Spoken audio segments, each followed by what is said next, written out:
Muy bien, el tema, el título que puse a la reflexión de esta mañana es el mandamiento del amor. Y seguimos estudiando Juan, ahora vamos a leer el capítulo 13. Y ciertamente este capítulo es un capítulo capaz de emocionar en pocos segundos a cualquiera que lo lea. Pero es llamativo que aunque pueda emocionarnos muy rápidamente, como probablemente lo va a hacer, sus efectos muchas veces no duran en nuestra vida. Nos emociona, decimos que es maravilloso y todo, pero pareciera que el efecto pasa rápido y nos olvidamos de todo lo que nos muestra. Quiero leer lo que considero yo el pasaje central para el mensaje de esta mañana, capítulo 13 de Juan 34 y 35, y luego vamos a ir leyendo los demás pasajes. Juan 13, 34, 35 dice: un mandamiento nuevo les doy, que se amen los unos a los otros. Como los he amado, ámense también ustedes los unos a los otros. En esto conocerán todos que son mis discípulos, si tienen amor los unos por los otros. Está ahí la lectura de la palabra de Dios ahora. ¿Cómo se enseña algo como el amor? ¿Cómo harías para enseñar el amor a alguien? Describirle esto es el amor. ¿Cómo se puede convencer a alguien?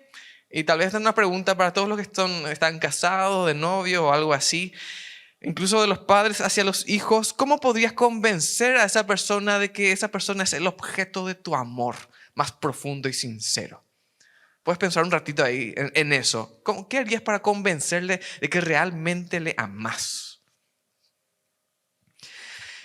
Podemos enfocar esto de muchas maneras, ¿verdad? Si pensamos tal vez en el amor romántico, diríamos, bueno, flores, obviamente. Y no sé por qué, pero siempre pensamos del hombre hacia la mujer, ¿verdad? A veces no pensamos de la mujer hacia el hombre. Pero normalmente pensamos en flores, pensamos en regalos, chocolates, dicen amor en cada bocado, ¿verdad que sí? Para la mayoría por lo menos. Dedicatorias en formas de poemas, dejar notitas y cosas por el estilo en la ladera o así, no sé, en algún lugar. Y bueno, pensamos así, yo le convenzo a esa persona de que realmente la amo y probablemente funciona. Si pensamos, por ejemplo, en el club de fútbol de nuestros amores, ¿verdad? Acá muchos probablemente ya tienen muchas ideas buenísimas de cómo poder expresar ese amor a ese club en particular, ya seas olimpista, cerrista, hay algunos que son de Libertad también acá, me imagino. Y bueno, y muchos otros clubes, mi suegro que es de guaraní, ¿verdad? Tengo que mencionar eso, y toda su descendencia. Pensamos, bueno, para mostrar que yo le amo realmente a este club, yo tengo que asistir a todos los partidos posibles, en la cancha, si se puede en la cancha, mejor todavía. Tener la indumentaria completa, la última remera que salió con todo su equipo. Saber los nombres de todos los jugadores presentes y pasados y probablemente futuros. Conocer la historia del club, poner una imagen acerca del club en todas mis redes sociales, en calcomanías, en los autos y más, ¿verdad? Pareciera que esto es algo que nos sale más, especialmente a los hombres, más fácilmente, el tema de demostrar nuestro amor hacia nuestro club, ¿verdad? No soy buen ejemplo de eso, yo soy cerrista por herencia, la verdad que no sé ni cómo se llaman los jugadores, pero digo que soy cerrista por amor a mi papá más que nada, ¿verdad? Vamos a hacer lo siguiente, vamos a traer un poco a la mente, y me gustaría que no se queden mirándome, realmente hagan esto. Traigan a la mente el recuerdo de alguien que ustedes saben que les amaba o que les ama. Traigan a esa persona a la mente.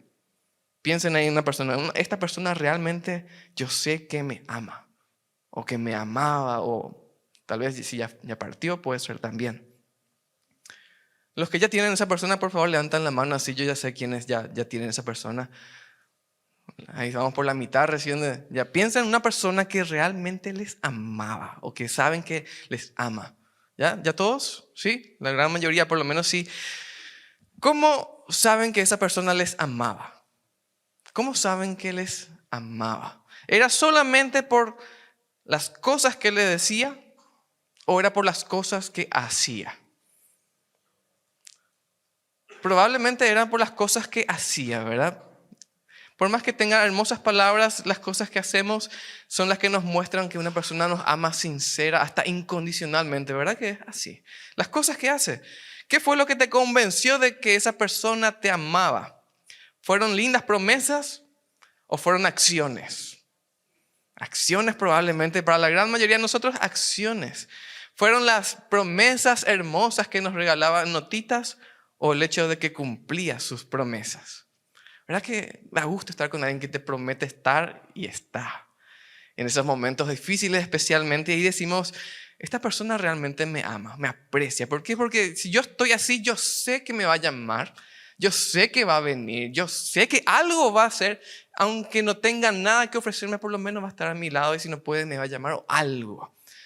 Normalmente sabemos que alguien nos ama así, por las cosas que hace. Permítame una ilustración antes de seguir avanzando en el pasaje bíblico también. Esta es una ilustración, ya la conté hace mucho tiempo, hace unos cuantos años. Una mujer de profunda fe en el Señor falleció. En su iglesia normal, falleció de la dulce muerte, como se dice, a avanzada edad. Y en el día del velorio, la iglesia, una iglesia grande, se llenó de gente y había gente de todas las edades, parientes, amigos, vecinos. Hay gente que aparentemente, no sé cómo hacen, pero atraen a todo el barrio más o menos cuando parten. Bueno, una de esas personas. Y había cristianos y no cristianos también en el lugar. Y uno de los visitantes se acercó al cajón, estaba ahí en el templo, se acercó al cajón y se sorprendió que al mirar dentro vio a la mujer que había fallecido con sus manos sobre el pecho y tenía un tenedor. Un tenedor ahí tenía sujeto en su mano. Bueno, sin entender obviamente por qué tenía un tenedor, se acercó a la hija de la mujer que había fallecido y le preguntó por qué tiene un tenedor ahí. Y la hija le responde que cuando su mamá se estaba percatando de que llegaba su hora, comenzó, como se dice, a ordenar sus asuntos. Ya expresar sus últimos deseos. Bueno, yo quiero que con la casa se haga esto, no se peleen mi hijo por aquello, cuiden aquí y cuiden allá. Y cuando yo me vaya, quiero que pongan sobre mi cuerpo un tenedor, uno lindo, grande, que se vea. ¿Y por qué querés eso, mamá?, le preguntaron. Y la mamá respondió, porque quiero que todos sepan que ahí ya estoy preparada para disfrutar de los verdaderos y eternos banquetes con mi Señor. Eso fue lo que respondió. Es una ilustración muy tocante realmente. Y la pregunta que el Señor nos plantea en todo este capítulo de Juan, que vamos a leer más ahora en breve, es cómo nosotros evidenciamos al mundo entero que le amamos a Él. A veces somos muy rápidos para evidenciar que amamos el fútbol, el deporte, la salud o cualquier otra cosa. Pero ¿y a Él? ¿Cómo hacemos evidente que lo amamos? Y aún más difícil, ¿cómo hacemos evidente que amamos a la iglesia? ¿Verdad? ¿Cómo hacemos evidente que nos amamos entre nosotros? Eso es un gran desafío que nos deja el Señor. Y el Señor, como el maestro perfecto ideal, en vez de describir el amor, lo muestra, lo ejemplifica, lo evidencia. Y quiero dar en esta mañana, voy a hablar de 3 muestras del amor divino, 2 esta mañana, la tercera viajar para la noche. Y la primera muestra es nuestro primer punto, el servicio. Amar es servir. Y vamos a leer ahora, por favor tengan sus Biblias abiertas, Juan 13, vamos a leer desde el 1 y vamos a ir saltando los versículos. Amar es servir. Juan 13, 1 en adelante dice, antes de la fiesta de la Pascua, y dándole el contexto, faltaban apenas horas para que llegue el tiempo de la crucifixión. Sabiendo Jesús que había llegado su hora para pasar de este mundo al Padre, como había amado a los suyos que estaban en el mundo, los amó hasta el fin. Versículo 3. Sabiendo Jesús que el Padre había puesto todas las cosas en sus manos y que Él había salido de Dios y que a Dios iba, se levantó de la cena, se quitó el manto y tomando una toalla se ciñó, se vistió, la ató, se ciñó con ella. Versículo 5. Luego echó agua en una vasija y comenzó a lavar los pies de los discípulos y a secarlos con la toalla con que estaba ceñido. Saltamos al versículo 12. Así que, después de haberles lavado los pies, tomó su manto, se volvió a sentar a la mesa y les dijo, ¿entienden lo que les he hecho? Ustedes me llaman maestro y señor y dicen bien porque lo soy. Pues bien, si yo, el Señor y el Maestro, lavé sus pies, también ustedes deben lavarse los pies. ¿Qué dice ahí? los unos a los otros. Porque ejemplo les he dado para que, así como yo se los hice, ¿qué dice ahí? Ustedes también lo hagan, vosotros también lo hagáis. De cierto les digo que el siervo no es mayor que su señor, ni tampoco el enviado o el apóstol, dicen algunas traducciones, es mayor que el que lo envió. Si saben estas cosas, bienaventurados son si las hacen. Qué especial como termina siempre el Señor cuando dice, completa una idea y dice, si las hacen. Quiero resaltar una palabra en todo lo que acabamos de leer. Ejemplo. ¿Qué es un ejemplo? Todos saben lo que es un ejemplo. Ejemplo es algo que se supone que tenemos que imitar, ¿verdad? También se usa incluso esta misma palabra, a veces se traduce como patrón. Algo que estamos hechos todos bajo el mismo patrón, deberíamos tener todas las mismas características. Ejemplo que deberíamos imitar. Y no hay duda de que esta ciertamente es la intención del Señor Jesús, porque Él dijo claramente, ustedes también deben hacer esto. Tienen que hacerlo. Y todo lo que está sucediendo aquí en relación con el servicio, la humildad, el lavado y lo demás, más que con el lavado de los pies específicamente, tiene que ver con la humildad, con humillarse. El mandamiento no es lávense los pies unos a otros, o si no tendríamos que hacer eso todos los domingos, nos encontramos acá y nos ponemos a lavarnos los pies. El mandamiento es humíllense en amor. Y en servicio, ¿qué cosa? Unos a otros. Unos para con los otros. Sírvanse en amor. Vamos a darle un poco más de contexto. Vayan por favor a Lucas 22. La misma escena. Jesús estaba en sus últimas horas. Los discípulos estaban hablando. Lucas 22, 24 vamos a leer. Y hubo una discusión entre ellos y por eso Jesús comienza toda esta enseñanza que involucró incluso levantarse, sacarse la ropa, ceñirse la toalla y todo lo demás. Lucas 22, 24 en adelante dice, hubo entre ellos, entre los discípulos, y estamos hablando de la misma noche donde estaban sentados para la Pascua, entre ellos hubo una disputa acerca de quién de ellos pareciera o debería ser el más importante o el mayor. La palabra importante es la palabra que nosotros conocemos hoy como mega, ¿verdad? El mega, ¿quién es el mega líder, el mega cristiano acá? Entonces él les dijo, los reyes de las naciones se enseñorean de ellas y los que tienen autoridad sobre ellas son llamados bienhechores. Pero entre ustedes no será así. Más bien, el que entre ustedes sea el más importante, sea como el más nuevo, dice esta traducción, el mayor que sea como el menor, y el que es dirigente como el que sirve. Esa es la discusión que estaba sucediendo en esa cena. Toda la conversación estaba girando en torno al tema ¿quién debe servir y quién debe ser servido? Y todos obviamente querían ser servidos. Jesús pudo dar una cátedra espectacular, una enseñanza única acerca de este tema, así como lo hizo Pablo en Filipenses 2, no vamos a leer, pero muchos conocen Filipenses 2 como Jesús no estimó todo lo que Él era y descendió por amor a nosotros. Ahí se dedican muchos versículos a recordar cuánto descendió el Señor Jesús por amor a nosotros, se hizo hombre como nosotros que ya era, luego un bajón tremendo y aparte se hizo siervo y aparte muerte de criminal. Podríamos ir cavando y cavando más profundo. El Señor Jesús fue todavía más allá, abajo de eso. Todo por mostrarnos su amor. Y Jesús, como el maestro ideal, prefirió demostrar el amor antes que explicarlo.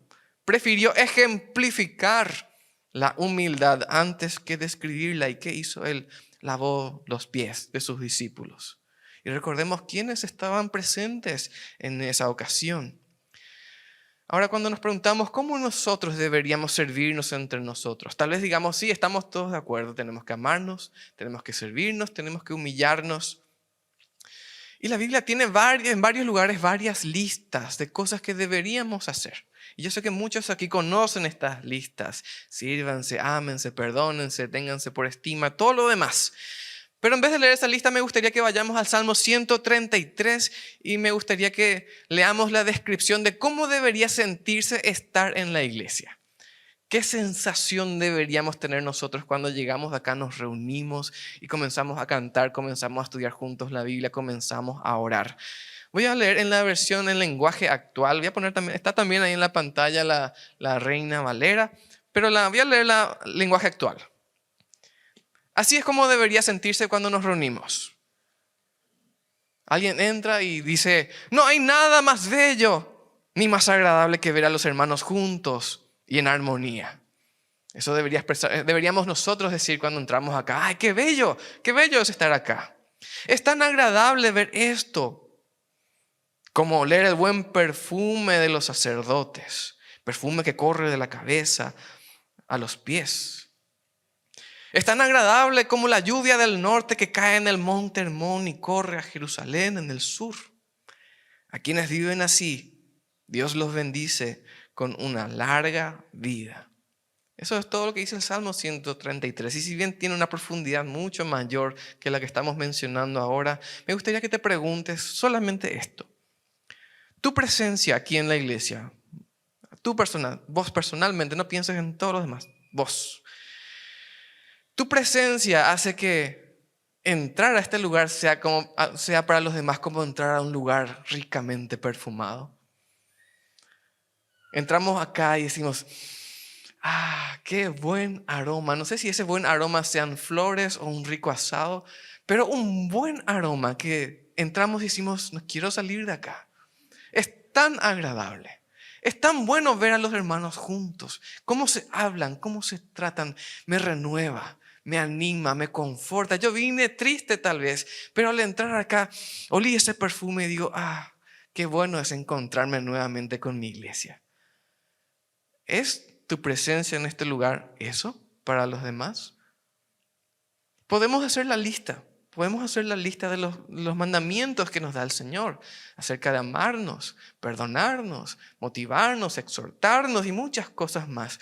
Pero me gustaría que nos vayamos con esta idea. Cuando yo llego, la gente sonríe, se alegra de que yo llegue y me quiere saludar, me quiere abrazar.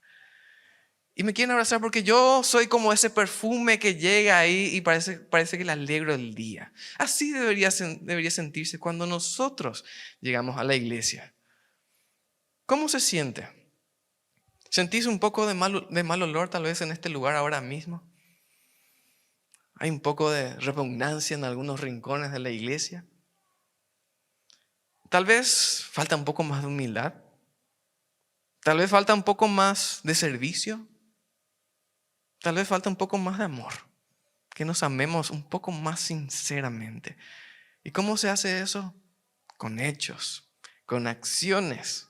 Incluso el gran desafío, a veces imbatible, de saber los nombres de esa persona que está a mi lado. O que se sienta adelante o detrás de mí. Ya es un gran desafío. Una vez me dijo mi suegro, voy a repetir sus sabias palabras. No sé si eran él inventó o él creó o copió de alguien más, pero decía, no hay mejor canción para el oído ajeno que decirle su nombre. Saludarle y decirle su nombre. Esta persona me conoce, sabe quién soy. Así debería sentirse estar en la iglesia. Y eso se hace a través del servicio, acción, movimiento. Deberíamos estar en acción. Así que, primer punto, primera muestra del amor, el amor es servicio. Vamos al segundo. El amor es guía. Amar es guiar a los demás. Y acá comenzamos una parte muy tocante de este capítulo. Les recuerdo lo que estamos leyendo es las horas antes del sacrificio del Señor Jesús por nosotros. Y una de las preguntas que surge con mayor frecuencia, y vamos a hablar muy breve de esto en realidad, es la elección de Judas Iscariote entre los discípulos de Jesús. ¿Verdad que sí?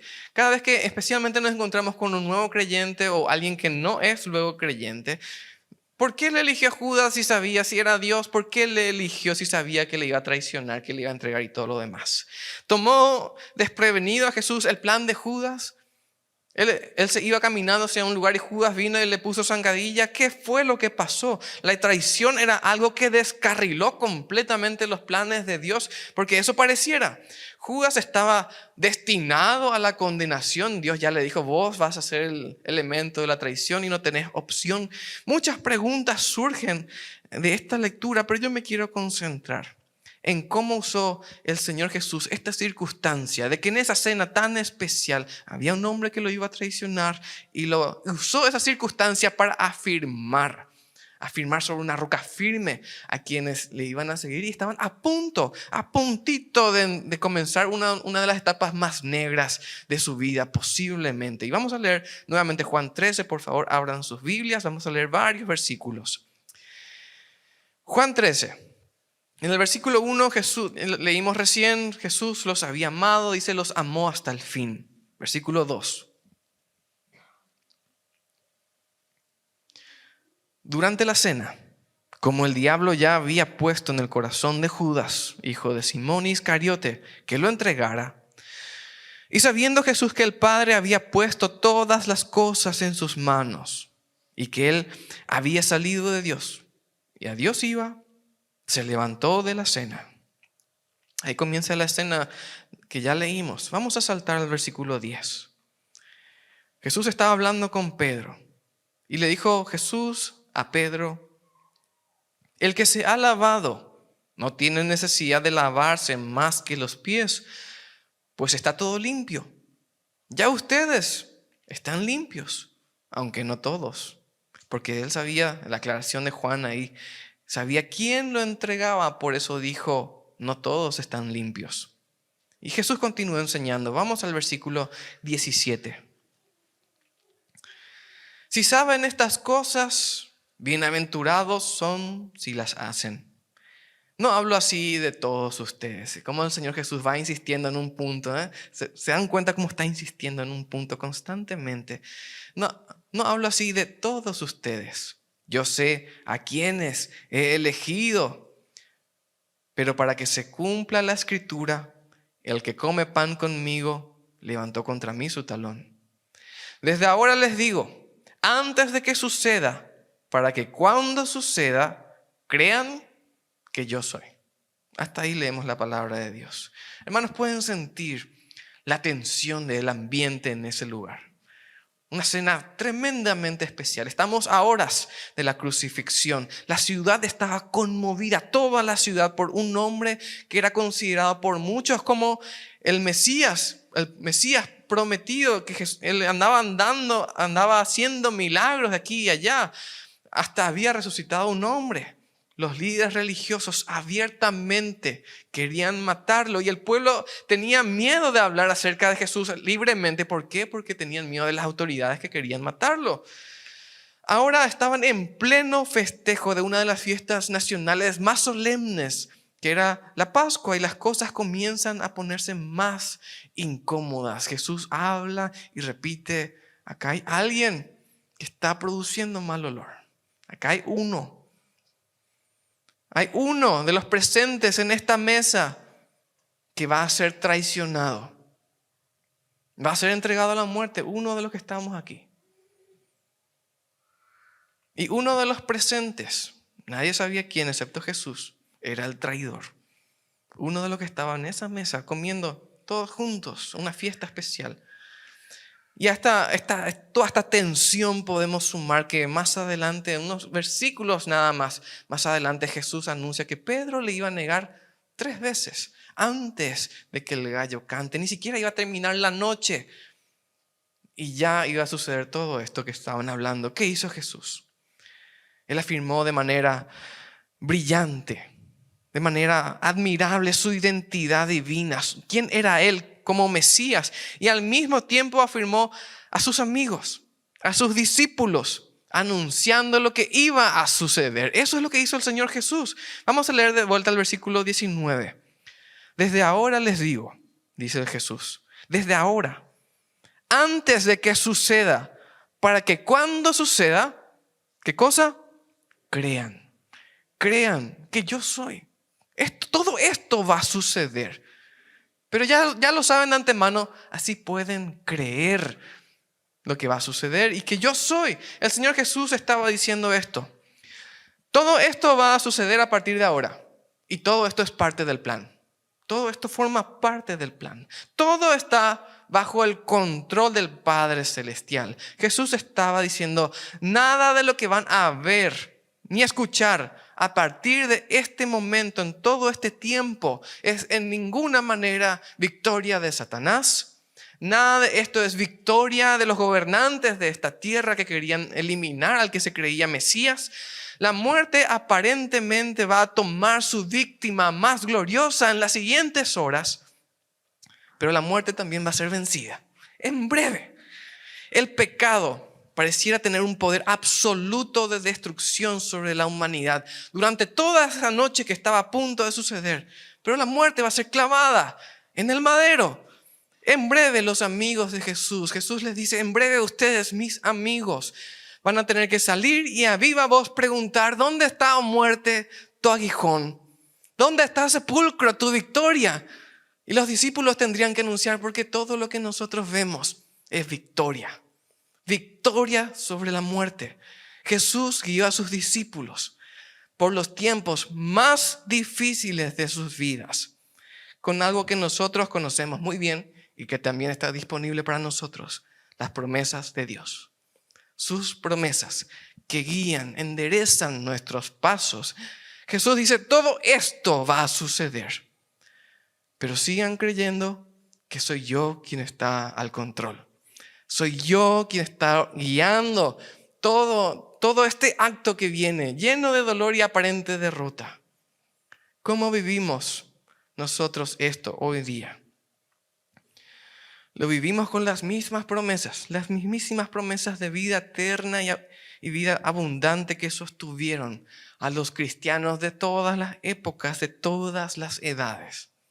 El Señor nos guía en medio de tormentas, en medio de dificultades, a través de ellas, en medio de la lucha contra nuestra propia maldad, contra nuestro propio pecado, en medio de la frustración de querer vidas de santidad que agraden al Señor y nuestro fracaso, en medio de nuestra ceguera espiritual y muchas veces nuestra mediocridad, nos guía con una promesa muy especial. Su misericordia va a ser nueva otra vez mañana. Así como su misericordia fue nueva ayer, lo fue hoy, lo va a hacer nuevamente mañana. Y por eso podés seguir avanzando. Por eso podés seguir diciendo, yo amo a Cristo. Por eso podés decir, yo soy salvo. Por eso yo me animo a pararme aquí delante de todos ustedes y decir, Dios es amor. Porque yo soy el primero que necesita ese amor. Si no, esa te sostuvo. ¿Puedes pensar brevemente en alguna promesa que te haya sostenido? Tal vez fue una promesa, tal vez Mateo 6.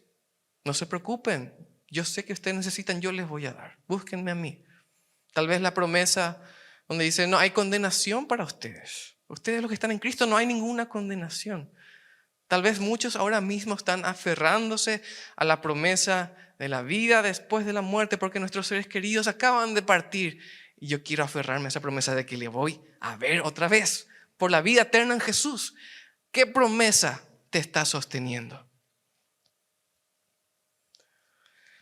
Jesús lo hizo con sus discípulos. Les dijo, esto es lo que va a pasar. No tengan miedo, yo les voy a sostener.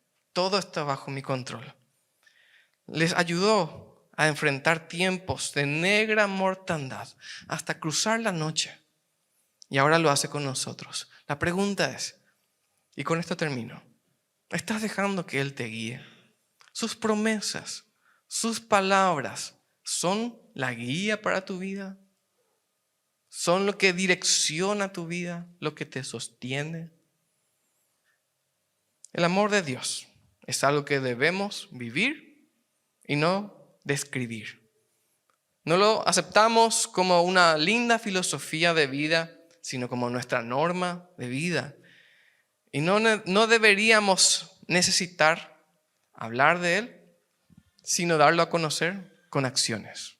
Eso es lo que nos muestra el Señor Jesús en la última noche que estuvo con sus discípulos. Y el mandato es muy simple. Vayan y hagan lo mismo. Ejemplos les dejé, vayan y hagan también ustedes así. Quiero invitarles a inclinar sus rostros para terminar en oración. Nuestro Padre y Dios, nos gozamos en esta mañana en tu palabra. Te damos gracias porque nos desafía, nos enseña, nos corrige. Y te queremos, Señor, pedir perdón porque muchas veces no vivimos en humildad, no vivimos en amor. Muchas veces amamos más a este mundo y todo lo que está en él antes que a ti, tu reino, tu iglesia. Y te pedimos perdón por eso. Padre y Dios, queremos seguir el ejemplo de nuestro Señor Jesús. Servir en amor y en humildad. Te rogamos en particular en esta mañana que nos ayudes a amar a esa persona que ahora mismo está a nuestro lado, que está tal vez sentado detrás de nosotros, que es parte de tu iglesia. Incluso nos acordamos de aquellos que son parte de tu iglesia, de esta iglesia aquí en esta ciudad, y que no están aquí, y que están esperando una llamada, que están esperando un abrazo, una palabra de ánimo. Señor, te rogamos que nos uses y nos ayudes a servirte en humildad. Te amamos, Señor, y te damos gracias. Oramos en el nombre de Jesús. Amén. Amén. Que el Señor nos bendiga.